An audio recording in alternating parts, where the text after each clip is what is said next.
이제 제목에 보시듯이 글로벌 공급망 재편이 왜 중요하냐. 제가 이제 대학 공부를 시작한 게 80년대 중반인데요. 그때를 돌이켜 보시면 가장 중요한 화두 중에 하나가 소련의 붕괴, 위기, 붕괴, 페레스트로이카 이런 얘기들 많이 듣지 않으셨겠습니까? 그때 이제 대학 공부를 시작을 했고, 그 이후 90년대, 2000년, 2010년대를 보시면 소위 이제 세계화, 글로벌화, 이게 영원히 계속될 것처럼 생각을 해왔고, 그 속에서 이제 생각을 해왔습니다. 지금 생각하면은 지금 지난 30여 년 동안 지속되어 왔던 어떤 세계 질서라고 하는 게 앞으로도 계속되지 않겠나, 이렇게 생각을 해오지 않았습니까? 근데 갑자기 최근에 와서 그러한 가정들이 다 무너지는 경험들을 최근 메이크는 트럼프로 시작을 해서 여기다 작년부터 시작된 코로나19 위기, 이런 걸 계기로 이게 기존의 국제 질서, 경제 질서라고 하는 것이 영원하지 않구나 라는 것을 이제 하루하루 깨닫고 있습니다. 이제 그렇기 때문에 이제 저도 그동안에 한 30여 년간 당연하다고 생각했던 여러 가지 가설들, 그 질서에 대한 안정성, 질서의 안정성이라 이런 걸 다시 생각해야 될 시기가 이제 왔다는 것이죠. 그 비즈니스 하시는 분들도 중국에 대해서 다시 생각해야 되고, 기술 접근성에 대해서 다시 생각해야 되고, 공급망에 대해서 다시 생각해야 되고, 그 온갖 것들을 지금 다시 생각해야 되는 시기가 왔다는 것입니다. 그런 차원에서 이제 글로벌 공급망에 대해서, 거기에 이제 여러 가지 함의가 있겠습니다만, 그것이 포함하고 있는 여러 세계 경제 질서의 재편, 그리고 거기에 맞춰서 한국 산업이, 그리고 한국 비즈니스가 어떻게 이제 위치를 재설정할 것인지, 이거를 이제 한번 생각해 볼 시기가 왔다는 것이죠. 이것이 일상적인 비즈니스 활동보다 오히려 중요한 결정이 되지 않을까. 예컨대 2, 3년 후를, 아니면 5, 6년 후를 바라보고 중국에 대해서 투자를 결정하고자 할 때 미국과 중국의 관계가 어떻게 변할 것인지, 이거에 대한 판단을 잘못하면 아주 현재 상태에서 최선의 가장 좋은 결정이라고 하는 것이 아주 재난이 될 수 있는 상황이 오지 않겠습니까?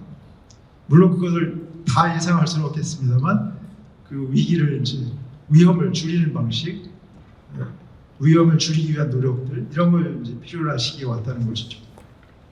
그게 이제 제 말씀드려가지고 오늘 강연의 중요한 취지라고 할 수 있겠습니다. 그래서 전체 내용을 보시면 제가 발표 자료에 보내드린 것하고는 좀 많이 바꿨습니다. 그래서 처음에는 공무원 상대로 주로 발표하기 때문에 거기에 맞춰서 만들어져 있었던 것인데, 최대한 비즈니스에 도움이 되는 방식으로 그리고 가장 최근에 이슈가 되는 걸 중심으로 좀 바꿔봤습니다. 그래서 특히 제가 강조드리고 싶은 것은 1, 2자, 첫 번째, 두 번째 챕터의 경우에는 어떤 기초 개념에 대한 설명이라고 할 수 있겠고, 주로 3장, 4장, 5장이라고 할 수 있는 미중 간의 무역 갈등, 그리고 기술 전쟁이라고 표현한, 제가 생각에는 글로벌 경제 질서의 가장 중요한 변화의 축, 이걸 중심으로 설명을 드리고, 이것이 만들어내는 세계 산업 지형의 변화, 경제 질서의 변화에 맞춰서 한국 산업과 그다음에 기업이 어떻게 여기에 대응할 것인지, 이걸 말씀을 드리겠습니다. 먼저 기초 개념, 사실 이걸 장황하게 설명드릴 필요는 없을 것 같고, 앞으로 논의를 위해서 필요한 정도로만 말씀을 드리겠습니다. 먼저 제가 글로벌 공급망, 여기 영어로 글로벌 서플라이 체인이라고 되어 있는 용어인데요. 이것과 아주 혼용해서 쓰는 말들이 글로벌 가치 사슬, 글로벌 밸류 체인, 또는 글로벌 프로덕션 체인, 이런 개념들이 혼용해서 쓰입니다. 그러니까 언론인들이 혼용해서 쓰는데, 이걸 엄밀하게 구분할 필요 없을 것 같고, 여기서 이제 핵심적인 것은 뭐 비즈니스 하시니까 잘 아시겠지만 예컨대 여기 그 어떤 최종제가 만들어지기까지는 여러 개의 단계를 거치지 않습니까? 그러니까 최종제를 만드는 여기 선도 기업이라고 리드폼을 이제 중심으로 한다면 거기에 예컨대 뭐 현대자동차, 삼성전자, 반도체 예컨대 뭐 스마트폰을 만드는 이제 최종제 생산 기업이 있다면 거기에 1차 납품 기업들이 있고 2차, 그다음에 이제 3차 이렇게 구성이 되어 있을 것입니다. 그리고 그 이후에는 이제 소매를 거쳐서 이제 유통과 소매를 거쳐서 소비자로 연결이 되겠죠. 이런 단계를 거쳐서 이 전체가 이제 하나의 세트를 형성하고 있다고 할 수가 있겠습니다. 물론 이제 이걸 나눠보면은 여기에서 뭐 개념 설계라든지 디자인을 담당하는 여러 가지 이제 기능들이 있을 것이고, 그 다음에 이제 최종적인 소재를 공급하는 기능이 있을 것이고, 그 다음에 4차, 뭐 3차, 4차 납품업체로부터 최종적 생산까지는 생산 기능을 공통으로 가지고 있겠죠. 그 이후에는 마케팅이라든지 유통, 판매, 그 다음에 애프터 세일, 애프터 마켓 또는 뭐 유통 이제 서비스 이런 기능들이 있을 것입니다. 이런 것들이 이제 각각의 단계가 다 일종의 경제적 가치를 생산하는 단계들 아니겠습니까? 그래서 이제 여기에서부터 이 최종제 생산 요 단계, 요거는 생산이 다 들어있죠. 그래서 요거를 이 전체 단계를 다 합해서 우리가 이제 글로벌 프로덕션 체인이라고 이제 부르는 것이고, 그 다음에 이 마케팅 네트워크라든지 최종 소비까지 연결된 이 과정 전체를 다 포괄했을 때 이것을 우리가 글로벌 서플라이 체인 또는 글로벌 밸류 체인이라고 이제 부르는 것이죠. 그래서 이제 지금 보시겠지만 이게 이제 일종의 선형으로 소재 공급에서부터 그다음에 뭐 R&D라든지 디자인이라든지 이런 것에서 시작을 해서 마지막 소비자에까지 연결된 이 선형의 과정, 이것이 이제 체인 사슬이 마디가 있고 연결이 되어 있듯이 각각의 마디가 있고, 그 다음에 이게 하나로 연결되어 있다는 의미에서 서플라이 체인 또는 밸류 체인, 프로덕션 체인이라는 개념을 쓰는 것입니다. 근데 이제 핵심은 뭐 다 아시는 여기까지는 다 아시는 얘기지만 왜 그러면 글로벌이라는 이름을 붙였느냐, 오늘의 이제 핵심적인 이야기가 되겠습니다. 그것을 다시 한국에서 들여와서 다시 최종제로 만든 다음에 수출을 한다면 한국과 중국의 거래, 그 다음에 중국과 베트남의 거래, 그 다음에 베트남과 한국의 거래는 다 중간재 무역이 되게 됩니다. 최종제를 한국에서 이제 미국으로 한다면 이게 최종제 무역이 최종제가 되겠죠. 그 최종제보다는 이제 최종제가 늘어난 것보다는 중간재 무역이 훨씬 더 빠른 속도로 이제 증가를 하게 됩니다. 우리나라는 이런 경향에 가장 빨리 적응한 나라 중에 하나입니다. 그래서 그 90년대 이전에는 이제 주로 이제 최종제를 중심으로 수출을 해오다가 예컨대 점차 이제 중간재 무역의 중간재 수출로 중심 이동하면서 예컨대 최근에는 이제 예컨대 전체 수출에 대부분 다 이제 서비스보다는 제조업 수출이죠. 이것의 70% 정도가 이제 중간재 수출일 정도로 중간재 무역 비중이 높아져 있습니다. 여기 보듯이 이제 중간재 수출의 이제 변화인데 해외 세계 경제 차원에서도 중간재 수출이 이렇게 늘어날 뿐만이 아니고, 그다음에 국내 차원에서도 중간재 무역이 전체 무역의 성장을 주도하게 됩니다. 그다음에 또 한 가지는 이제 해외 투자 증가라고 말씀드렸죠. 그래서 예컨대 이제 처음에는 예컨대 이제 여기 보시듯이 맨 밑에 있는 게 중국인데요. 최근으로 올수록 이제 중국의 예컨대 2000년대 한 10여 년 동안은 이제 중국의 이제 비중과 규모가 압도적이었다가 최근으로 오면 동남아시아 쪽으로 이제 이동하는 것을 볼 수가 있습니다. 그리고 이제 미국이 최근에 이제 2010년대 이후로는 미국이 다시 중국이 약간 정체라고 할까요? 중국으로의 투자가 정체하는 사이 동남아시아가 늘어나고, 그다음에 미국으로의 투자가 이제 늘어난 것을 이제 확인할 수가 있습니다. 그다음에 역시 서유럽 투자도 뭐 폭증을 하는 건 아닙니다만 늘어나는 것을 볼 수가 있고요. 그래서 전체적으로 규모가 이제 확대되었을 뿐만 아니고 중국, 그다음 동남아, 미국 요 3대 시장, 우리나라로서는 3대 시장을 중심으로 해외 투자가 늘어나고 있다. 그다음에 이제 이건 뭐 디테일한 얘기가 간단하게 넘어가겠습니다만 그 기술 수준별로 수출을도 이건 뭐 큰 의미는 없습니다. 이 고기술 산업이라고 하는 것이 이 반도체, IT 분야, 그다음에 바이오 이와 같이 첨단 기술을 바탕으로 하는 이제 산업들을 고기술 산업이라고 하는데 그렇게 보면은 이제 중고기 기술 산업, 자동차도 여기에 들어가거든요. 근데 사실은 이제 자동차에 대한 부품에 따라서는 이제 고위기술 산업, 고위기술에 해당하는 것들도 있고 그래서 큰 의미는 이제 없다고 봅니다만 하여튼 뭐 어떤 큰 트렌드를 보는 데는 이제 유용하다고 생각하기 때문에 OECD에서 이제 이런 기술 수준을 구분을 하기도 하는데 보시면은 뭐 예컨대 2000년대 중반 이후로 보시면 예컨대 이제 저기술 산업이 이제 수출에서 차지하는 비중이 줄어들고 대신에 이제 중고위, 자동차라든지 기계라든지 이런 산업의 비중이 늘어나는 것을 확인할 수가 있고 그리고 이제 그 고위기술 특히 이제 반도체가 영향을 많이 미치겠죠. 반도체를 포함한 이제 고위기술 산업이 비중이 약간 증가하는 것을 이제 볼 수가 있습니다. 사실 이건 뭐 장기간에 걸친 변화이기 때문에 사실은 2005년, 2020년 이런 식으로 봐서는 안 되고 60년대 이후, 70년대 이후로 이렇게 보시면 당연히 60년대, 70년대 여기 핵심이 되겠죠. 섬유, 의류 뭐 이런 것이 중심되던 이런 시대와 이제 비교를 하시면 확연히 드러날 텐데 이건 뭐 2000년대, 2005년도 이후이기 때문에 이렇게 크게 이렇게 확연히 드러나지 않습니다만 어떻든 이 기술 수준별로 수출 구조의 고도화가 일어나고 있다. 이런 것을 확인할 수가 있습니다. 그 다음에 이제 업종별로 보면은 보시면은 여기는 고기술 업종에서 이제 가장 중요한 이제 반도체의 비중이 압도적이라는 것을 확인할 수가 있고 그 다음에 이제 이게 두 번째 이거 디스플레이인데요. 그러니까 점점 수출이 중국과의 경쟁에서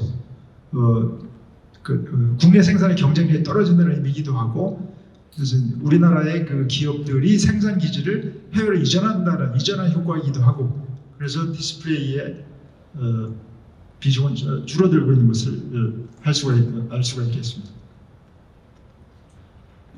그 다음에 아까 이제 자동차를 포함한 중고위 기술 이것도 이제 가장 중요한 것은 역시 자동차이고요. 그 다음 두 번째는 이제 그 석유화학 이런 것들이 역시 압도적인 중요성을 가지고 여전히 이제 압도적인 비중을 차지하고 있습니다. 네, 여기서 주의하셔야 될 게 사실은 이제 아까 그 미국의 그 모델을 보이지 않았습니까? 미국은 디자인이라든지 그 판매 후 서비스 이와 같이 이제 고부가치 서비스에 특화하는 비즈니스 모델을 가지고 있기 때문에 이런 수출이 대부분 다 이제 감소하고 무역 역전을 보이는 것이 이제 정상입니다. 그런데 우리나라는 사실 제조업에 특화한 나라이기 때문에 아까 이제 이러한 현상들이 나타나는 것이죠. 그래서 우리나라의 비즈니스 모델과 미국의 비즈니스 모델을 결합시켜서 보시면 훨씬 더 유용합니다. 서로 보완 관계에 있다는 것이죠. 글로벌한 차원에서 보시면 대단히 보완성이 이제 높습니다. 근데 지금 중요한 변화는 미국이 제조업을 다시 하겠다고 나서지 않습니까? 유럽도 제조업을 다시 하겠다고 나서고 있어요. 일본도 마찬가지입니다. 그러면 우리나라와 충돌하죠. 이제 반도체가 가장 예컨대 반도체를 우리나라에서 만들어서 미국에서 갖다 쓰는 게 아무런 문제가 없었는데 이제는 그것을 자체 내에서 생산하겠다고 하고 있다는 것이죠. 과거에는 이제 한국과 미국 사이에 이제 어떤 보안과 보안성 이런 것이 높았다면 오히려 이제 아까 비즈니스 모델 상에서 보시면 서로 충돌하는 지점들이 점점 증가할 수 있다. 안보 이런 차원을 넘어서 이제 경쟁 관계가 더 강화될 수 있다는 함의를 찾아낼 수 있습니다. 그 다음에 가공 단계별로는 아까 말씀드렸듯이 중간재가 수출 증가를 주도했다. 여기 보시면은 뭐 88년도에는 이제 근데 가공 단계별로 보시면은 이제 중간재와 자본재, 소비재, 자본재와 소비재는 최종재죠. 이제 근데 이제 여기 보시면 중간재와 최종재로 나누고 최종재는 다시 자본재와 소비재로 나눈다면 뭐 결정적이죠. 중간재가 수출 증가를 주도했다는 거예요. 그리고 국내 산업이 중간재 산업을 중심으로 재편이 되었다. 반도체가 가장 됩니다. 반도체, 배터리 마찬가지입니다. 다 중간재입니다. 이러한 것이 이제 수출을 주도를 했고, 그 다음에 이제 거기에서 이게 대기업이 이제 수출을 선도하는 기업들이 있다면 거기에 이제 납품업체라든지 1차, 2차, 3차 하청업체들 이런 방식으로 산업 생태계가 이제 재구축된다고 할까요? 이런 변화를 겪게 되겠죠. 그다음 해외 투자도 이제 해외 투자를 보시면 이것도 근데 아까 말씀드렸듯이 2000년 들어서 이제 폭증한다고 말씀드렸죠. 그리고 이제 연두색 선이 이제 제조업의 해외 투자입니다. 그래서 과거에는 2000년대 중반까지만 해도 제조업이 많거나 서비스하고 비슷한 수준이었는데 2000년대 중후반 이후로는 서비스의 이제 해외 진출이 서비스의 해외 투자가 이제 훨씬 더 빠른 속도로 증가를 하고 제조업은 정체를 이제 맞게 됩니다. 그래서 2000년 제조업의 해외 투자가 이제 급증한 것은 주로 이제 90년대 중후반부터 또는 이제 외환위기 이후부터 그 다음에 이제 최근까지 이건 2000년대 중반까지 이 정도라고 이제 말씀을 드릴 수 있겠고 앞으로 이제 어떻게 될지는 사실은 어떻게 될지는 모르겠습니다. 왜냐하면 해외 투자를 신규 투자라고 하려다 기존에 한국에 있던 제조업체들이 해외 투자하는 경우가 대부분이지 않겠습니까? 근데 이미 이제 한국에 있던 제조업체 기업, 큰 기업들이 해외 투자를 대규모로 단행을 한 상황이기 때문에 사실 여기서 이제 더 가속적으로 늘어난다든지 이런 것은 이제 일어나기 힘들지 않겠는가.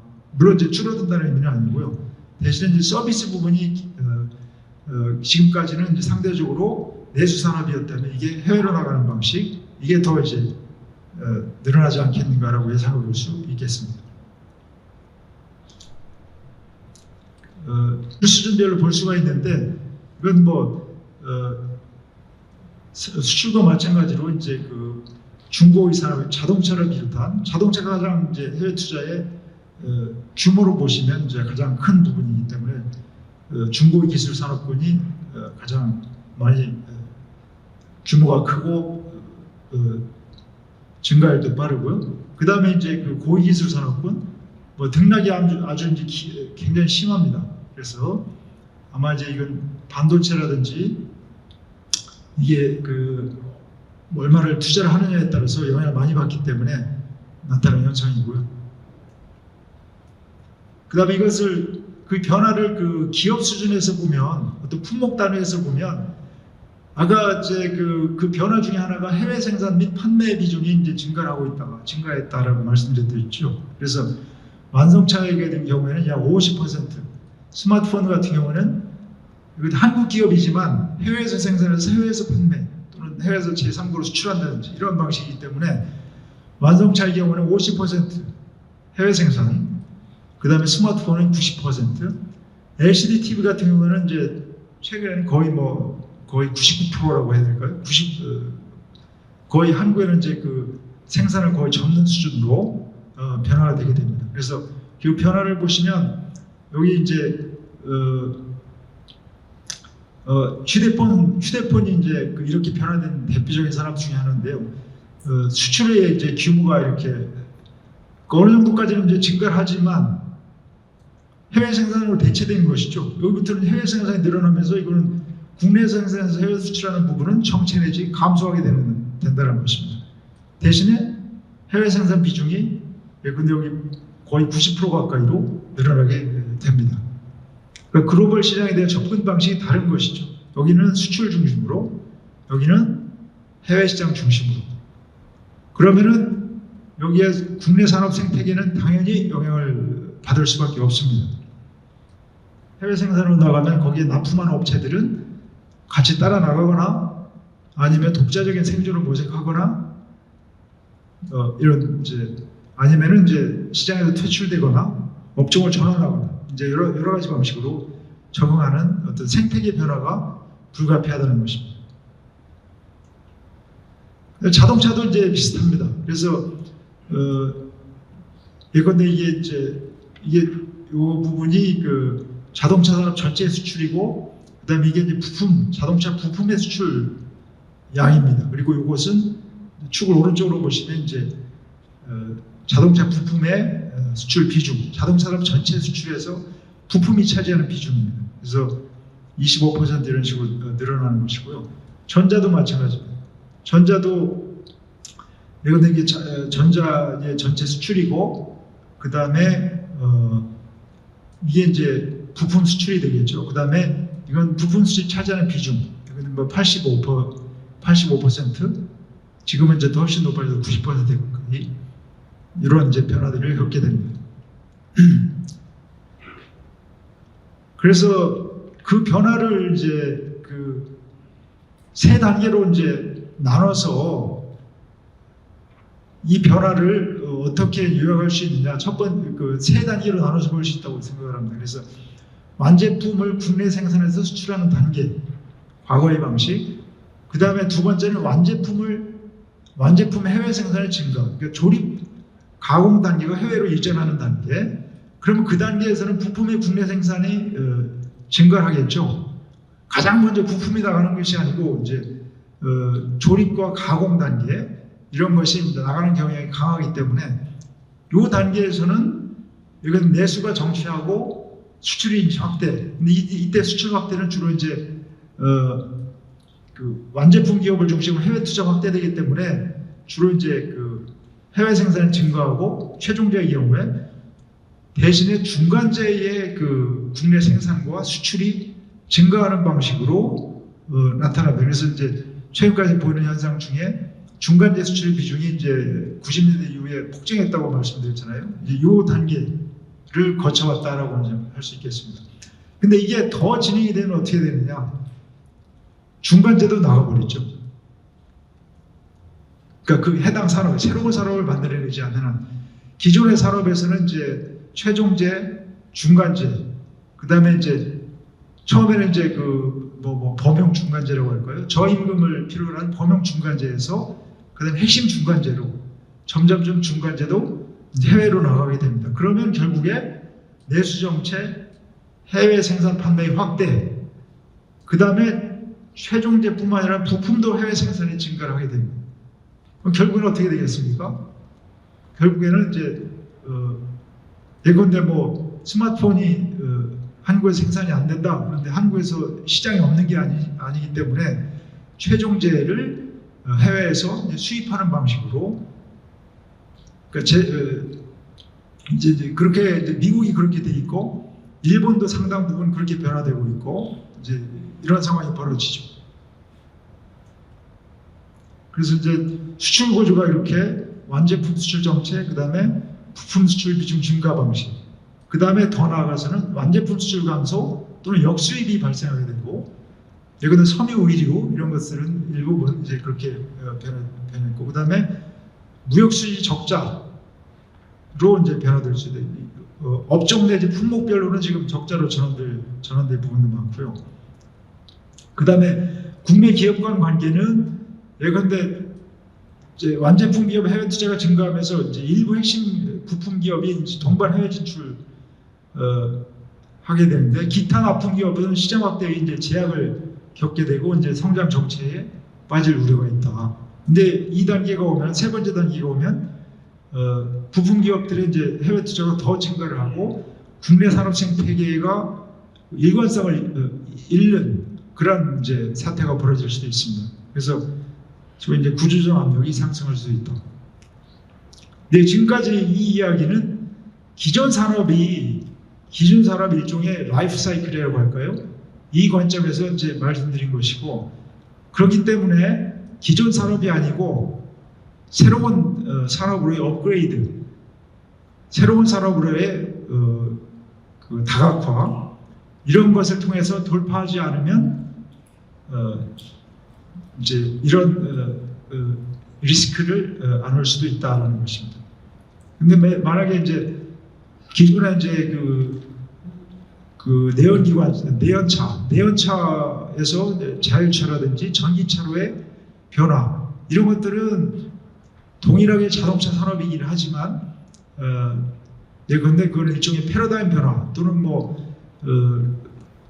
경제학자들이 이제 근본적 혁신이라고 부르는 그런 파괴적 혁신이라고 부르는 그런 혁신에 해당하기 때문에 그런 경우에는 이런 일종의 트랩, 함정에서 벗어날 수 있겠죠. 그러니까 이제 어떤 주기적으로, 주기라는 게 30년, 40년이 될 수도 있을 텐데, 주기적인 업그레이드를 통해서 일종의 이제 트랩의 저생산성 또는 저마진의 트랩에서 벗어나는 노력에 의해서 이제 이런 함정들을 벗어나야 될 것으로 이제 생각이 됩니다. 그다음 세 번째, 네 번째 토픽이 이제 미중 이제 무역 갈등. 그다음 네 번째 토픽이 그 기술 패권 경쟁 또는 기술 전쟁이라고 제가 이제 좀 강하게 표현했는데요. 이게 이제 글로벌 경제 질서, 비즈니스 환경을 어떻게 바꿀 것인지 이거에 대해서 이제 말씀을 드리겠습니다. 근데 제가 이제 그 두 개를 나눈 이유는 미중 무역 갈등과 주로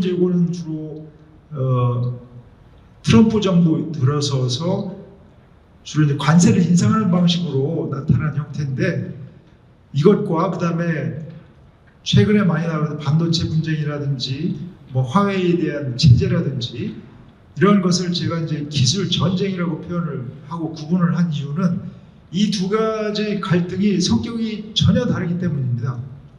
그래서 제가 이제 나중에 말씀드리겠지만 이것을 선별적, 부분적 디커플링이다.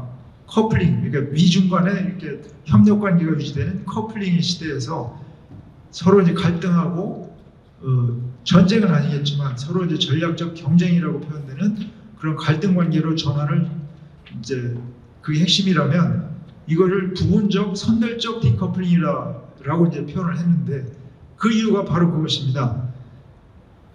그러니까 옛날 그 미소간의 냉전처럼 전면적으로 그 무역 관계가 단절되는 그런 관계를 상정할 수는 없다는 것이죠. 오히려 이제 첨단 기술이라든지 전략적으로 중요한 기술 분야에서는 서로 상대방의 어떤 영역을 인정하는 디커플링이 이제 지배하겠지만 대부분의 그 나머지 부분에서는 기존의 방식으로 좀 물론 이제 껄끄럽고 무역 장벽이 많이 늘어나고 더 리스크가 더 늘어나는 것은 맞지만 그럼에도 불구하고 그 비즈니스 환경의 어떤 그 옛날 미소간의 냉전처럼 그런 비즈니스 환경으로 이제 후퇴하는 것은 아니다. 그래서 그 양자를 구분할 필요가 있다라는 게 이제 이 논지이고요. 그래서 이제 세 번째 챕터로 미중 무역 갈등을 다뤘습니다. 핵심적인 메시지만 말씀드리면서 빨리빨리 넘어가겠습니다. 미중 무역 갈등은 사실은 이제 트럼프 정부 들어서 시작이 됐는데 미국이 중국의 수입에 대해서 이게 토탈은 아닌데 약 대부분이 5,300억 달러 이상에 해당하는 대중국 수입에 대해서 관세를 매긴 것입니다. 그래서 적게는 10%, 많게는 약 25%에 해당하는 관세를 이렇게 4차례 내지 5차례에 걸쳐서 부과를 했고, 중국은 거기에 정확하게 상응해서, 물론 액수는 중국의 미국으로부터 수입이 미국 규모가 이제 전혀 다르기 때문에 하여튼 강대강 똑같은 방식으로 이제 미국이 한번 매기면 중국도 대미국 수입에 대해서 관세를 매기고 1대1로 이렇게 대응하는 방식으로 대응을 해왔습니다. 트럼프 정부 이후에. 물론 규모는 다릅니다. 그래서 이제 그 전체가 양국무역의 이제 70%를 커버할 정도로 그 대부분의 이제 제품에 대해서 이제 관세를 부과하는 방식으로 일종의 무역 마찰이 트럼프 정부 들어서 시작이 됐고, 근데 이걸 가지고 그럼 어떤 효과가 있었느냐? 과연 그 미국이 의도한 효과가 있었느냐? 중국으로부터 수입을 억제를 하고 이제 미국에 대해 대외 무역 수지 억제를 축소하는 효과가 있었느냐? 거의 없었다는 것입니다. 그래서 물론 이제 미중의 추가관세 조치로 양국 간 무역은 상당히 이제 일시적으로 축소가 됐어요. 근데 일시적이었을 뿐만이 아니고 그 축소라는 것이 별로 의미가 없을 정도로 미미합니다. 좀 이따 보시겠습니다. 뭐 효과가 있었다면 이제 미국의 수입선이 약간 변화되었다. 그래서 이제 추가관세 관세 조치 품목에 대해서 중국의 비중이 약간 이제 감소하는 현상이 나타납니다. 대신에 이제 아세안이라든지 멕시코, 베트남 이런 나라들로 이제 미국의 수입선이 변화하는 현상이 나타납니다. 그다음 중국도 마찬가지죠. 콩, 돼지 주로 이제 미국에서 수입하는 이런 식료품, 그다음에 이제 가스라든지 면 이와 같이 주로 이제 미국에서 수입하던 것을 예컨대 중남미 국가라든지 캐나다, 호주 이런 나라로 전환되는 현상이 약간 나타납니다. 여기 보시듯이 예컨대 이제 미국의 대중국 수입액이 변화, 예컨대 19년 이후에 18년부터 부과가 되기 시작을 했는데 그 전년 대비해서 약 늘어나던 것이 이제 감소하는 현상을 볼 수는 있죠. 이게 이제 밑으로 내려갔다는 얘기는 이제 감소를 나타내는 것이고요. 예컨대 19년 1년 동안 1년 정도는 상당히 어느 정도 효과가 나타나는 것으로 보입니다. 근데 중국의 대미 수입액은 예컨대 여기서는 이제 어느 정도 이제 감소되는 것처럼 보이지만 근데 여기서도 늘어났고 여기서도 늘어나지 않습니까? 대미 수입이. 그래서 중국의 대미 수입은 그렇게 영향을 받지 않았다. 그 다음에 이제 그 미국 입장에서 보시면 미국의 무역 수지 적자가 그러면 감소를 했느냐 천만의 말씀입니다. 그래서 트럼프의 그 관세 인상 이후에 오히려 이제 전체적으로 보시면은 무역 수지 적자가 이제 늘어나는 현상도 이제 관찰할 수가 있어요. 그런데 보시면 이게 이제 중국으로부터의 무역 수지 적자이고 이 부분이 아세안으로부터의 무역 수지 적자, 그다음에 그 외 아시아. 그래서 이 전체를 보시면 하여튼 최근으로 올수록 그 아시아에 대한 무역 수지 적자가 계속 늘어나고 있는 것을 볼 수가 있습니다. 물론 이제 중국에 대한 무역 수준이 약간 줄어드는 아까 보셨던 그런 현상이 있지만, 그런데 아세안이라든지 그 외 아시아에 대한 무역 수지 적자는 줄어들지 않고 오히려 늘어나고 있다. 전체적으로 보시면 약간 여기서 뭐 영향이 있습니다만, 하여튼 그 이전의 트렌드로부터 별 변화가 없다. 그리고 미국의 무역 수지 적자의 변화를 아시아 국가에 초점하셔서 보시면, 이건 뭐 중국을 제외한 나라. 그런데 베트남의 경우에 폭증을 합니다. 중국에 대한 적자가 줄어들지는 모르겠지만, 그 다음에 이 부분은 말레이시아 계속 늘어나고 있죠. 그 다음에 이 검은 선이 이제 그 대만입니다. 대만. 한국에 대해서도 규모는 크지 않습니다만 줄어들지 않고 있고요. 그래서 전체적으로 보시면 중국에 대한 무역 수지가 줄어든다고 하더라도 그 대부분이 아시아 다른 국가들의 무역 수지 적자로 상쇄가 되는 이런 현상이 나타납니다. 그래서 그 미국이 이제 일종의 탈중국화를 시도했다고 할 수가 있을 텐데 그게 쉽지가 않다. 왜 그럼 쉽지 않느냐? 첫 번째 잠김 효과, 락인 효과. 이미 중국이라는 나라가 글로벌 공급망의 핵심 허브가 되어버렸습니다. 대부분의 주요한 산업에서요. 이것은 이제 미국과 이제 그 유럽 기업들을 상대로 당신들이 그 소싱하는 업체 중에 1, 2, 3위가 어디인지를 이제 세 국가를 찍어라, 이런 이제 서베이 결과를 요약한 것입니다. 그래서 미국계 기업들의 소싱 원천을 1, 2, 3위로 이제 보시면 중국이 압도적으로 거의 뭐 1, 2, 3위를 꼽으라면 해외 소싱이지, 물론 해외 소싱을 꼽으라면 중국이 이제 대부분의 기업들이 물론 이제 최근으로 보면 약간 줄어들긴 합니다만 그 의미가 별로 없습니다. 유럽 기업들도 마찬가지입니다. 압도적으로 이제 중국이 높습니다. 그 다음에 이제 그 미국 내에서 인소싱을 보시면 이제 이렇게 되고, 그 다음에 베트남도 상당히 베트남 늘어나는 걸 보실 수 있죠. 그 다음에 유럽 기업들도 50%, 40% 정도로 굉장히 높습니다. 여기도 마찬가지로 베트남으로부터 소싱하고 있다는 기업들이 이제 최근 올수록 급격하게 늘어난 것을 확인할 수가 있습니다. 여기서 확인할 수 있는 것은 이 락인 효과라고 하는 게 그렇게 만만치 않다라는 것입니다. 그래서 예컨대 이제 2010년대인가요? 동남아시아의 쓰나미 현상이 있지 않았습니까? 그 효과로 그 공급망을 일본 기업들이 대대적으로 재편할 것으로 초기에는 봤는데 결과적으로 그렇게 되지 않았습니다. 쉽지 않다는 것이죠. 한번 투자가 이루어지면 일종의 썬크 코스트라는 것도 있을 수 있고, 그 다음에 이제 다른 데로 옮기고 싶어도 연관 기업들이 있어야지 옮기는 거 아닙니까? 그리고 이제 인프라도 있어야 되고 이런 조건들이 갖추어지는데 적어도 수년은 걸리고, 그리고 그것이 하나의 기업에 의해서 이루어지는 것이 아니고 수없이 많은 기업들에 의해서 이제 같이 움직이는 현상, 이런 것들이 있어야지 이게 효과가 발휘되기 때문에 공급망의 재편이라고 하는 것이, 물가 상승이라고 하는 게 그게 쉽게 받아들일 수 있는 문제가 아니잖아요. 그래서 지금 바이든 정부가 이제 물가 상승 때문에 예컨대 중간선거에서 이제 패배할 가능성도 있다는 얘기가 나오듯이, 그만큼 물가 상승은 예민한 문제이고 중국으로부터의 이 소비재의 수입이라는 것이 물가 상승을 억제하는 주요한 수단이기 때문에 이게 쉽게 건드릴 수 있는 문제가 아니라는 것입니다. 그래서 그것까지 포함해서 락인 효과라고 할 수 있지 않을까.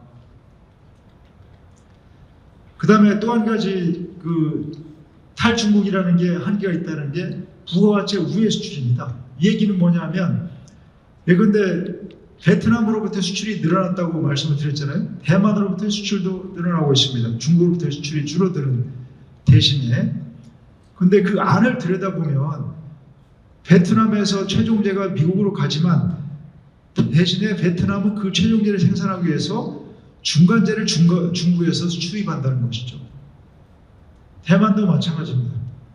이거는 이제 여러 가지 미국으로부터의 미국의 관세 인상 조치를 회피하기 위한 수단이기도 하고, 또 다른 측면에서 보면은 중국도 마찬가지로 중국 기업들도 미국의 제재를 피해야 될 거 아니에요. 그러면은 중국에서 생산하던 것을 베트남이라든지 동남아시아 다른 국가로 이전을 하고 최종 생산을 대신에 이제 기존의 거래선으로부터 중간재를 중국으로부터 소싱하는 것이죠. 그럼 어떤 현상이 벌어지느냐? 수출은 베트남에서 하지만 그 안을 들여다보면 부가가치의 원천으로 보면 중국으로부터 온 것이 많다는 것입니다. 바로 그 얘기를 하라는 것입니다. 그래서 베트남 수출에, 베트남의 대미 수출에 포함된 중국의 부가가치, 이거를 이제 사실은 어떻게 이걸 계산해내느냐? 사실은 제품 하나하나 뜯어보면 되긴 하겠지만 그런 방식으로 하는 것은 아니고, 하여튼 이제 무역 데이터, 생산 데이터 이걸 다 이제 끌어모아서 이제 글로벌 차원에서 부가가치가 제품의 이제 생산 비용 내에서 그 원천이 어디인지를 이제 찾아내는 방식이 있습니다. 통계 기법에 의해서 그 안을 들여다보면 이와 같이 이제 제조업 전체로, 그 다음에 섬유라든지 전자 제품이라든지 이런 것도 안을 뜯어보면 이제 중국의 대미 수출 중에서 부가가치 원천이 중국인 것이, 중국의 부가가치가 차지하는 비중이 예컨대 5%에서 근데 최근으로 보면은 20% 이런 수준으로 높아지는 현상을 발견할 수가 있습니다. 대만은 이제 베트남 정도는 아니지만 그럼에도 불구하고 늘어나고 있는 것을 확인할 수가 있고요. 다른 나라도 이제 동남아시아 다른 데도 이제 비슷합니다. 그 다음에 또 하나의 어려운 점은 수요 허브, 아까 이제 공급 허브로서의 역할을 강조해드렸는데 여기서는 수요 허브로서의 역할입니다. 이제 중국이 그 생산 기질뿐만 아니고 대규모 시장이라는 것이죠. 그리고 비즈니스라고 하는 게 시장 가까이 있어야지 경쟁력이 있는 거 아니겠습니까? 납품하는 기업 입장에서는. 그러니까 이제 이 수요업으로서의 중요성이 커지는 만큼 그 클라이언트 근처에서 가까이에서 이제 생산을 하는 것이 유리하기 때문에 그것 때문에도 이제 그 탈중국가 어렵다. 예컨대 이제 자동차를 보시면 신차 판매 대수 19년에 중국 2,500만 대, 미국은 1,700만 대밖에 안 됩니다. 미국이 1.5배입니다. 여기 보시듯이 중국의 신차 판매 대수, 그런데 이건 미국의 판매 대수도 월등히 높죠. 이건 인도이고요. 근데 폭스바겐을 예를 들면 19년에 중국 판매 대수가 420만 대, 세계 판매가 1,000만 대 정도인데 전체의 38%가 그렇고요. 뭐 폭스바겐만 그렇겠습니까? 세계 유수의 기업들의 매출에서 중국 시장이 차지하는 비중이 대단히 높습니다. 대부분의 경우에 압도적으로 높기 때문에 그걸 버리고 예컨대 이제 뭐 안보의 이슈라든지 안보 문제라든지 뭐 패권 이용적인 맥락에서 정부가 이렇게 여러 가지 제재 조치를 취한다는 이유로 중국 시장에서 철수한다는 게 쉽지가 않습니다. 스마트폰도 이제 마찬가지고요. 이건 중국의 스마트폰 신규 계약자 수, 인도, 이건 미국. 그래서 그 시장으로서의 중요성이 이제 압도적이다. 그 다음에 이제 네 번째 토픽은 사실 이게 제 생각에는 더 신경을 써야 될 것 같은데, 이건 주로 이제 뭐 기술적으로 보면은 신흥 미국 그 정부에서는 신흥 기반 기술이라는 개념을 쓰는데요. 그런데 반도체라든지 양자 컴퓨팅이라든지 AI라든지 IoT라든지 이런 것과 아니면 또 소재 같은 경우에는 히토류라든지 이러한 전략적으로 중요한 산업 또는 품목에 관련되는 것이기 때문에 여기 계신 분들이 이제 종사하시는 그런 업종과는 관계가 없을 수도 있는데 사실은 국가 차원에서 보면 이게 이제 더 중요한 이슈가 됩니다. 이 글로벌 무역 투자 질서를 근본적으로 바꾸는 게 바로 이 측면이기 때문에 그렇다는 것이죠. 아까 제가 이제 선별적 부분적 디커플링이라고 말씀드렸는데 바로 이제 디커플링이 이루어지는 핵심 분야가 이 기술 첨단 또는 기반 기술 분야이기 때문에 이제 중요하다는 것입니다. 이것이 어떤 영향을 미칠 것이냐. 간단하게 이건 더 제가 이제 여기서 그래서 반도체를 사례로 들어서 이게 뭐가 쟁점인지를 설명을 드리고 그 다음에 이제 미국이 도대체 어떤 정책을 펴는지 중국은 그거에 대해서 어떤 정책을 펴는지 이런 방식으로 간략하게 말씀드리겠습니다.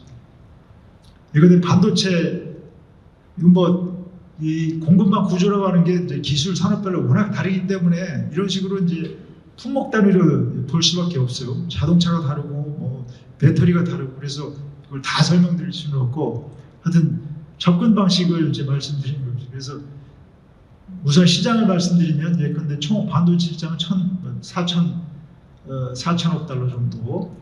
그 다음에 이제 이 시장을 제품 군별로도 나눌 수 있고 그 다음에 최종 사용자가 누구냐, 소비자가 누구냐, 반도체의 사용자. 반도체는 중간재이기 때문에 주로 기업이 수요하지 않겠습니까? 그러면 어떤 산업에 어떤 기업들이 수요를 하느냐 이런 방식으로 나눠볼 수가 있을 텐데 제품군별로는 이제 뭐 마이크로 프로세서와 로직 디바이스 이게 약 42%, 우리나라가 잘 아는 메모리 1,000억 달러 정도 25%, 그다음 아날로그 디바이스 예컨대 이제 근데 자동차에 쓰이는 뭐 저희 반도체 이런 것이 있지 540억 달러 이런 식으로 구성이 되어 있습니다. 그 다음에 최종 사용 기업들을 중심으로 보자면 예컨대 스마트폰이 예컨대 이제 약 900억 달러 정도. 그 다음에 이제 PC용이 약 690억 달러. 오른쪽으로 갈수록 이게 성장률입니다. 성장률. 그래서 이제 성장률로 보시면 자동차용이 280억 달러인데 연간 성장률이 약 13%. 그 그다음에 IoT용이 약 13%. 그다음에 동그라미가 이제 규모를 나타내는 것이기 때문에 규모로는 이게 크고 그렇지만 이제 성장률로 보시면 자동차용, 인터넷, IoT용, 여기 보시면 뭐 웨어러블용, 뭐 의료용, 그다음에 이제 뭐 군사용이라든지 이런 여러 가지 용도들이 있습니다.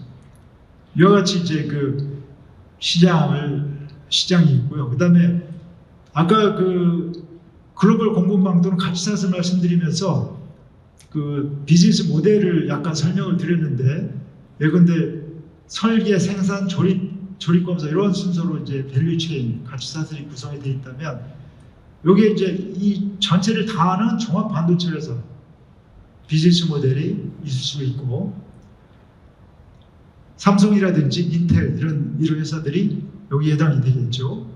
SK도 마찬가지고요. 그 다음에 이제 그 설계라든지 특정 단계에만 특화하는 기업들이 있습니다. 그래서 IP 기업, 연구개발만한 IP 기업이 있을 수 있고, 그 다음에 이제 대만의 TSMC처럼 TSMC는 파운드리죠. 예컨대 디자인만 하는, 반도체 설계만 하는 팹리스 그 공장이 없는 기업들, 이런 게 있을 수 있습니다. 디자인만 전문으로 기업들이 있고요. 대만의 TSMC처럼 위탁 생산만 전문으로 하는 기업들이 있을 수 있습니다. 파운드리라고 부르죠.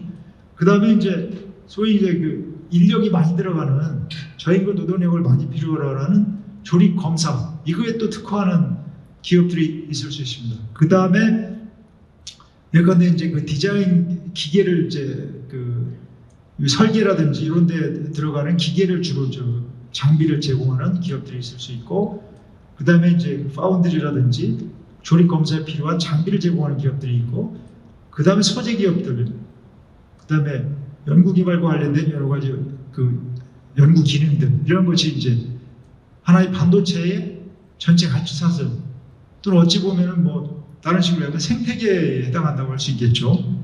이런 식으로 이제 구성되어 있습니다. 그래서 반도체 시장을 보시면 이제 전체적으로 그 기업의 본사를 기준으로, 기업이 이제 미국 기업이라고 하더라도 미국에 있을 뿐만 아니고 여기 한국에서 영업을 할 수도 있고 중국에서 영업을 할 수도 있기 때문에 사실 뭘 기준으로 하느냐에 따라서 사실 시장 점유율이 다를 텐데요. 이거는 기업의 본사를 기준으로, 미국 기업이 중국에 가서 영업을 하든 미국에서 하든 그걸 다 합쳤을 때 그 미국이 이제 시장 점유율이 47%다. 이렇게 이제, 그래서 여전히 미국이 이제 압도적으로 중요한 위치를 차지하고 있고요. 그다음에 한국은 20% 정도, 일본, 유럽연합 이렇습니다. 이건 이제 미국 그 기업의 본사를 기준으로 하는 것이고요. 그다음에 이제 그 아까 이제 시장을 나누지 않았습니까? 로직, 아날로그, 메모리, 그다음에 이제 나머지 이런 식으로 이거는 뭐 미국이 이제 그 로직이나 아날로그에서는 이제 여전히 최강자고요. 그다음 메모리 분야에서는 역시 한국이 압도적으로 시장 점유율을 가지고 있습니다. 그다음에 비즈니스 모델별로 보시면 아까 이제 종합 반도체 기업 미국, 그다음에 한국입니다. 그다음에 이제 아까 그 디자인을 전문으로 하는 팹리스 기업들, 이건 미국이 훨씬 더 이제 중요한 위치를 차지하고 있고요. 그다음에 이제 역시 이제 대만도 이제 상당히 그래서 중요한 위치를 차지하고 있고, 그다음에 파운드리 기업은 아까 TSMC 말씀드렸듯이 대만이 이제 압도적인 위치를 차지하고 있고 한국이 약간 하고 있습니다. 그다음에 이제 아까 그 저임금 노동력을 필요로 하는 부분, 이 부분은 이제 대만이 역시 중요한 위치를 차지하고 있고, 중국도 이제 이 분야에서는 상대적으로 이제 다른 분야에 비해서 어느 정도 역할을 하고 있습니다만, 잘 보시다시피 역시 전반적으로 보시면 이제 핵심적인 부분, 이 부분은 미국이 이제 가장 중요한 역할을 하고 있고, 근데 파운드리라든지 그 저임금 조립 검사 부분에서는 대만이 역시 중요한 역할을 하고 있습니다. 여기서 눈여겨보셔야 될 게 중국입니다. 중국이 반도체 최대 시장이긴 합니다만 생산에 있어서는 거의 뭐 미미하게 거의 10% 정도의 수준의 역할밖에 못하고 있다. 이것이 이제 중국 정부의 가장 중요한 이제 관심사가 되겠죠. 그래서 경쟁력을 평가하면은 미국은 예컨대 이제 칩 설계라든지 이런 분야에서 이제 가장 중요한 역할을 하고 있고 경쟁력이 뛰어납니다. 대만은 파운드리 분야에서 이제 가장 중요하고 한국은 종합 반도체 기업 메모리칩 분야 세계 1위. IDM 모델이라고 말씀드리고 있죠. 그다음 일본은 장비라든지 소재 분야에서 이제 중요한 역할을 하고 있고 역시 유럽은 장비. 그다음에 중국은 좀 전에 말씀드린 바와 같습니다. 그래서 세계 반도체 수요의 약 60%가 이제 중국에서 나오는데 실제로 이제 중국이 사용하는 반도체의 90% 이상은 수입해서 쓰거나 아니면 중국 내에서 생산되더라도 그 외국계 기업에 의존하고 있다. 이거를 벗어나고자 하는 것이 아니면 축소하고자 하는 것이 이제 중국 정부의 가장 중요한 관심사 중에 하나입니다. 자, 미국은 그래서 이제 이게 이제 이렇게 첨단 기술 및 신흥 기술에서의 이게 경쟁이 이제 핵심인데 어떤 정책을 펴고 있느냐? 그래서 공급망 재편, 그 다음에 수출 및 외유 투자의 통제, 그 다음에 자체 기술력의 강화, 그래서 중요한 초점이 되겠죠. 그 다음에 민주주의 시장 경제의 이념 대결 또는 체제 대결, 이걸 강화하기 위한 여러 가지 조치들, 이같이 이제 한 네 범주로 나눌 수 있는 여러 가지 조치들을 이제 도입을 하고 있습니다. 그런데 최근에 많이 언론에서 많이 보셨을 거예요. 바이든 정부 들어서면서 그 반도체, 배터리, 그 다음에 뭐 그 히토리라든지 소재, 그 다음에 이제 의약품, 이 4대 이제 핵심 품목에 대한 공급망 조사를 했고, 그 다음에 그거에 대해서 어떻게 대응할 것인지 정책을 만들어냈습니다. 그래서 여기서 말씀드린 게 그것이고, 그래서 국내 투자를 촉진한다든지, 그 다음에 경쟁력을 강화하기 위한 여러 가지 이제 입법 조치들을 도입을 했고, 그 다음에 이제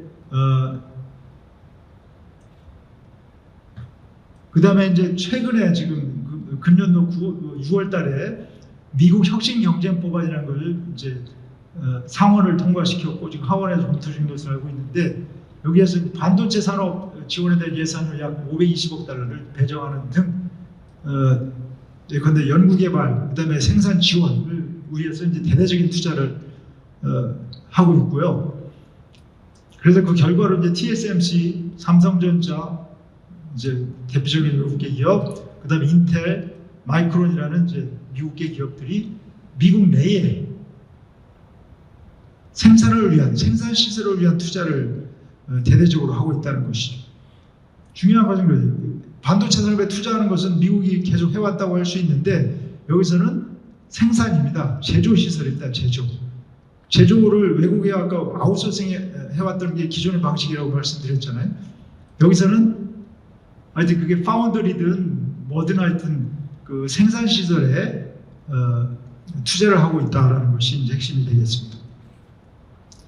그 다음에 이제 기술 수출, 그 다음 외국인 투자 통제, 이거는 뭐 핵심적인 목적이 그 미국의 첨단 기술에 대한 중국 기업의 접근을 차단하겠다라는 것이 핵심이고요. 그래서 예컨대 일종의 블랙리스트를 만들어서 중국계 기업이 미국 기업을 사는 것을 이제 통제를 한다든지, 아니 핵심 기술이 중국으로 넘어가는 것을 통제하는 수출 통제를 강화한다든지 이런 방식으로 이제 여러 가지 입법 조치들을 도입을 했습니다. 그런데 여기 외국인 투자 위험 심사 현대화법 이런 것은 이제 예컨대 해외 기업이 특히 중국 기업이 첨단 기술 기업을 인수하려고 할 경우에 이거를 이제 못하게 하려는 것이 중요한 목적이 되겠죠. 그래서 여기 혁신경제법, 미국 혁신경제법은 아까 말씀드린 여러 가지 이제 이러한 조치들을 하나의 법안으로 이제 통합한 패키지 법안이라고 할 수가 있겠습니다. 그래서 역시 핵심적인 것은 예컨대 이제 중국산 통신량 의존을 방지한다든지, 아니면은 예컨대 이제 미국의 그 생산 역량을, 미국 내 생산 역량을 강화하기 위한 이제 반도체 생산의 지원이라든지 이런 것을 가능하게 하는 어떤 근거법이라고 할 수가 있겠고요.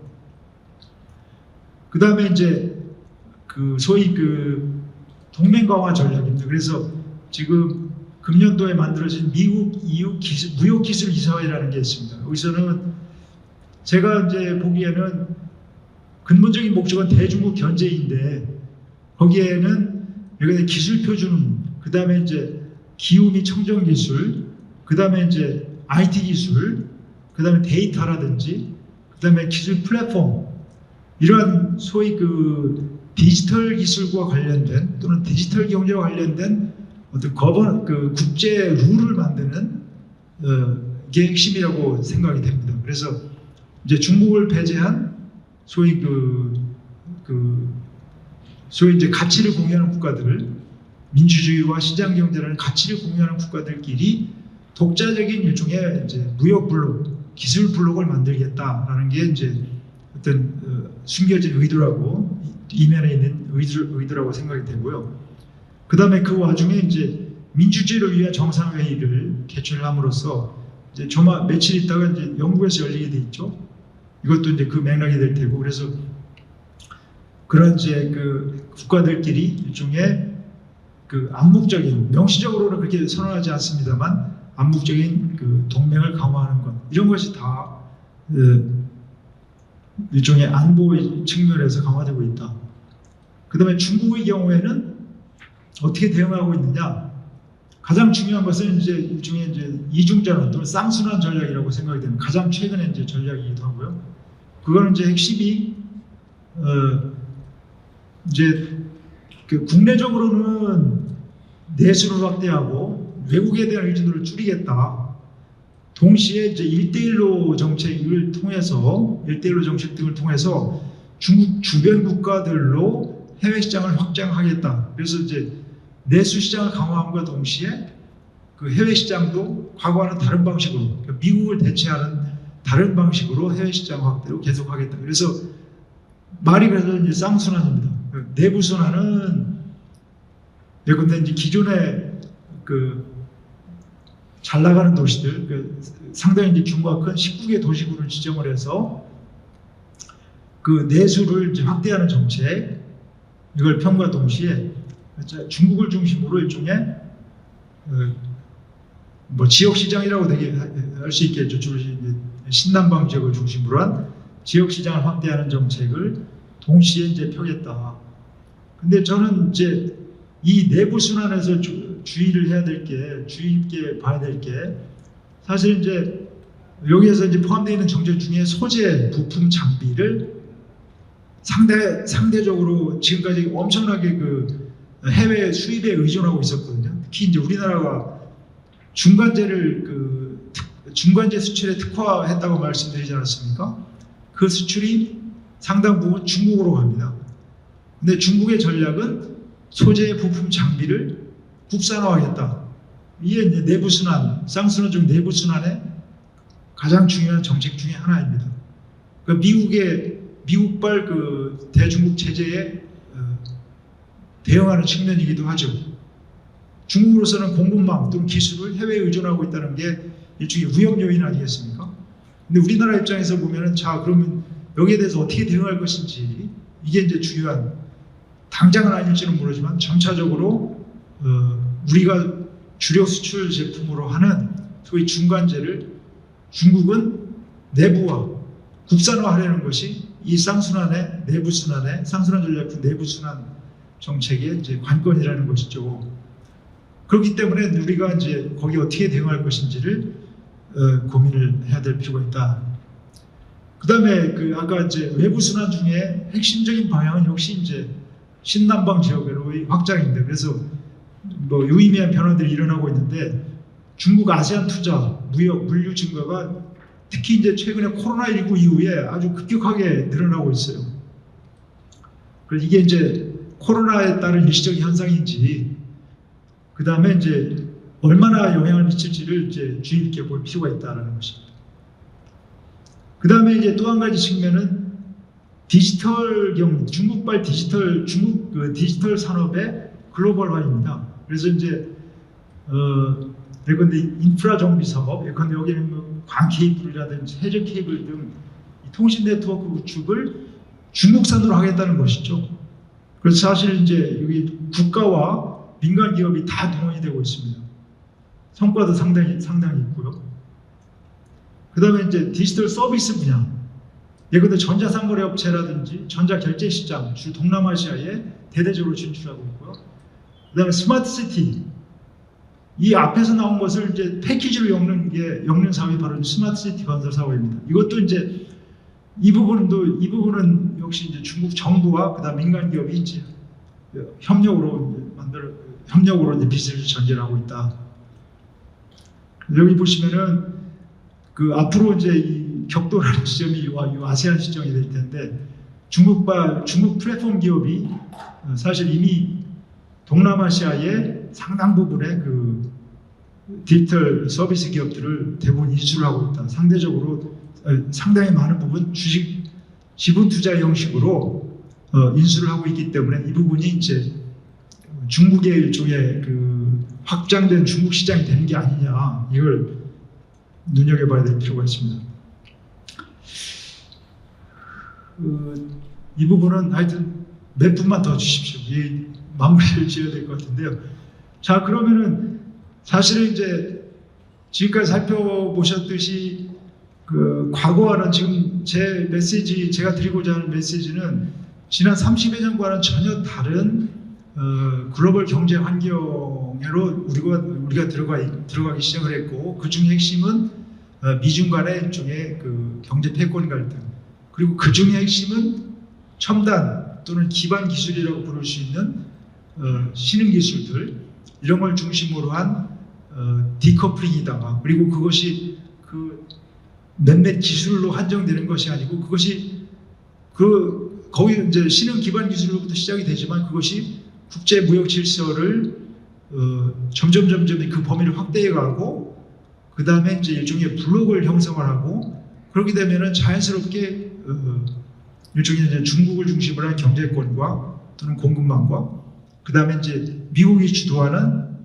또 다른 공급망 또는 경제권이 과거 냉전과 같이 그렇게 형성되지는 않겠지만 과거와는 다른 방식으로 이제 블록화될 가능성이 있다는 것입니다. 근데 그런 상황에서 어떻게 비즈니스를 전개할 것인지, 이걸 이제 고민할 때가 됐다는 것이죠. 근데 고민의 이제 포인트는, 그럼에도 불구하고 이제 저는 어떤 희망적인 메시지를 먼저 넣었는데요. 위기에 대해서는 뒤에 넣었고요. 아시아가 세계 경제 성장의 동력이라는 것은 여전히 진실이다.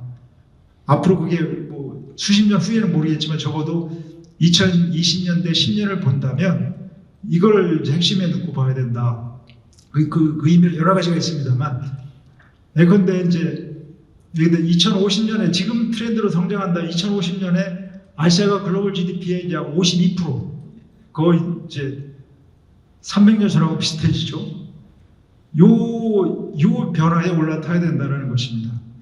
그래서 이 시나리오에 따르면 아시아의 7개, 중일, 한, 태국 이런 나라들이 아시아의 성장 동력일 뿐만이 아니고 세계 경제의 성장 동력이 된다. 이 부분이 이제 아주 중요한 측면이다.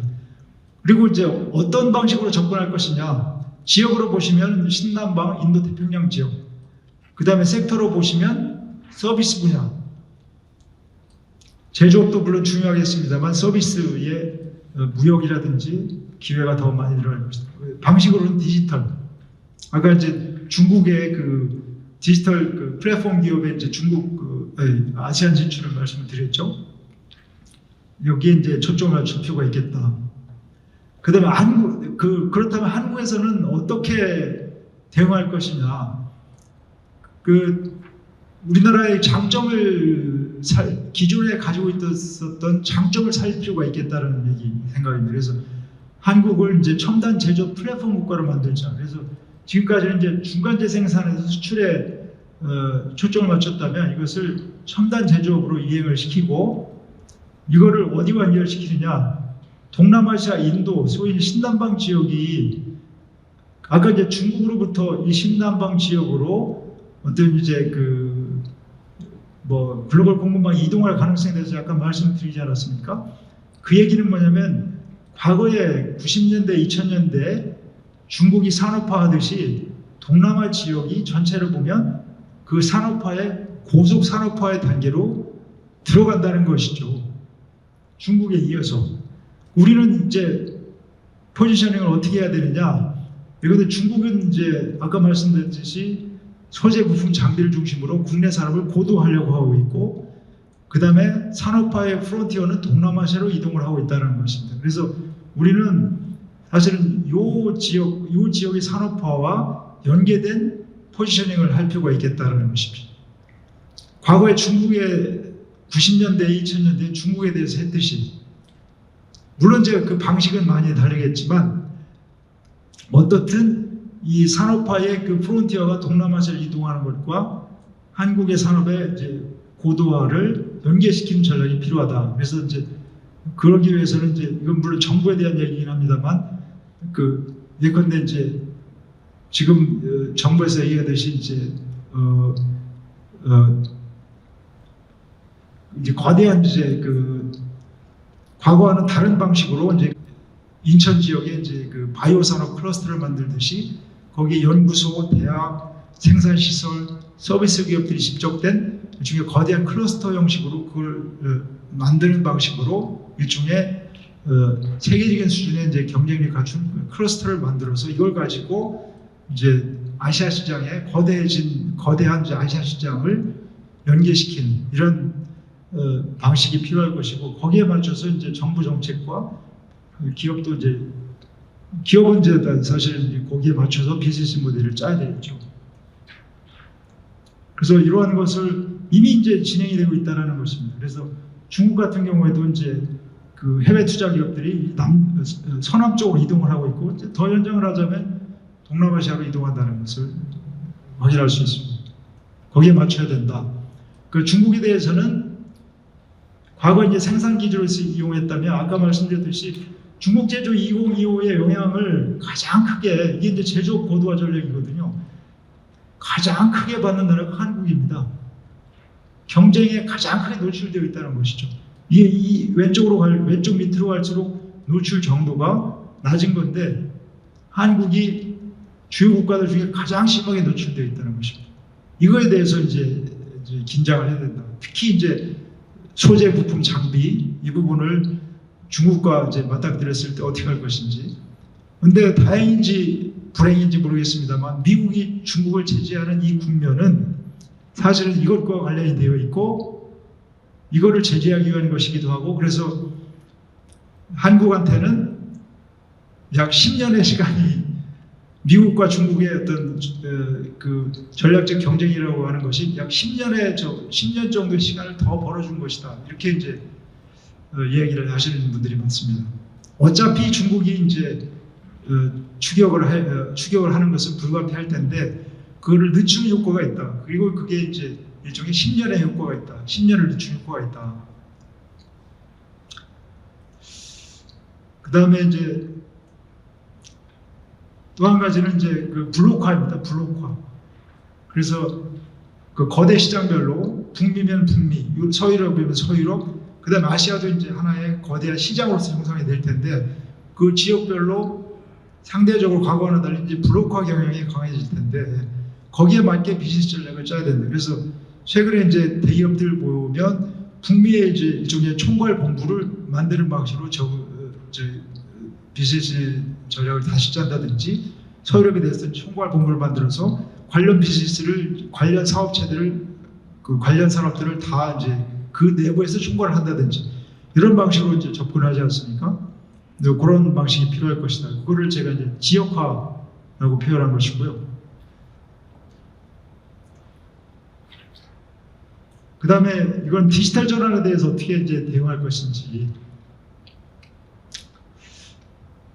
그 다음에 마지막으로는 이제 앞에서 많이 말씀드렸습니다만 국제 경제 질서의 변화에 대해서 어떻게 적응할 것인지.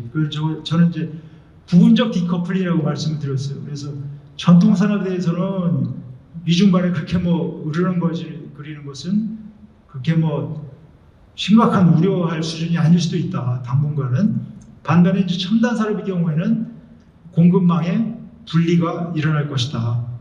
그리고 이게 국제 경제 질서에서 함의하는 것은 과거에는 이제 정치와 경제를 분리해서 이제 자유로운 무역이라든지 투자가 어느 정도 가능했다면 이게 이제 무역과 투자라는 것이 정치의 이슈가 돼버린다는 것이죠.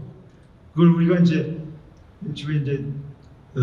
국제 정치와 경제 융합이라고 표현할 수도 있고, 그 리스크가 이제 정치적 리스크가 커진다는 의미가 되겠고, 그래서 이제 표준이라든지 네트워크라든지 기술 동맹이라든지 이런 것들을 고려하면서 비즈니스를 할 수밖에 없다라는 것입니다. 그래서 이러한 리스크에 대응해서 이제 기업들은 안보 리스크를 파악할 수 있는 이제 사내 체제를 강화해야 되고, 그 다음에 여러 가지 리스크가 있을 텐데 이거를 비즈니스에 어떤 영향이 있는지, 특히 이제 그 공급망이 있다면 공급망의 초크 포인트, 그러니까 별거 아닌 것 같은데 요소가 별거 아닌 것 같은데 이게 그 문제가 발생했을 경우에 비즈니스가 완전히 올스톱되는 이런 것이 어떤 지점이 있는지 이런 걸 파악할 필요가 있겠다. 당연히 이제 거기에 상응해서 정부와 협력, 그리고 정부는 이제 반대로 이제 그런 리스크에 대한 정보를 제공하고 기업들이 사전에 대응할 수 있도록 인센티브를 제공하고 그 다음에 이제 협력 채널을 이제 과거보다는 좀 더 조밀하게 짜는 이러한 대응이 필요하지 않을까라는 생각이 듭니다. 마지막에 너무 이렇게 급하게 마무리해서 죄송스러운데, 하여튼 제가 이제 그 말주변도 없고, 그 다음에 그 정부 공무원들 상대로 이제 일을 하는 사람이라 비즈니스 하시는 분들을 만날 기회도 없고, 그래서 얼마나 도움이 됐을지는 모르겠습니다만, 하여튼 그 크게 이제 고담출론이라고 생각하지 마시고, 적어도 이제 이렇게 급변하는 대전하는 시기에 이제 일상적으로, 근데 세계 우리가 이제 컨트롤할 수 있는 지금 말씀드린 여러 가지 요소들 중에 우리가 직접 컨트롤할 수 있는 변수들은 별로 없습니다. 외부 환경의 변화이기 때문에. 그럼에도 불구하고 이와 같이 이제 소위 구조적 변화가 급격하게 일어나는 시기에 어디에서 어떤 변화들이 중요한 변화가 일어나는지를 이제 잘 캐치를 하셔서 소위 이제 전략적 결정을 하는 순간에 이제 이러한 이제 소위 국제 정치적 요소, 글로벌 공급망의 변화라는 이제 간혹가다 일어나는 수십 년 만에 한 번씩 일어나는 그런 변화들이 이제 잘 정화할 수 있는 어떤 방향이라든지 제공해 드렸으면 좋겠습니다. 장시간 들어주셔서 감사드립니다.